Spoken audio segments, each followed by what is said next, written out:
Praise the lord. మనము పాపము లేని వారమని చెప్పుకొనిన ఎడల మనల్ని మనమే మోసపుచ్చుకుందుము. మరియు మనలో సత్యముండదు.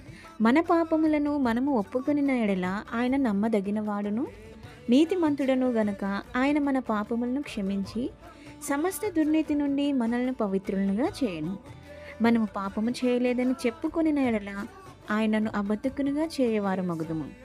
మరియు ఆయన వాక్యము మనలో ఉండదు.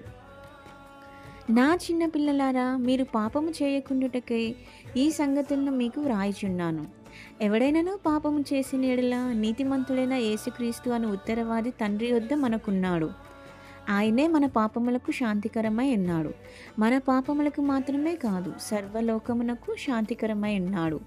మరియు మనం ఆయన ఆజ్ఞలను గైకొనిన యెడల దీని వలననే ఆయన ఎరిగి ఉన్నామని తెలుసుకుందాము. Praise Lord. Please to subscribe and like.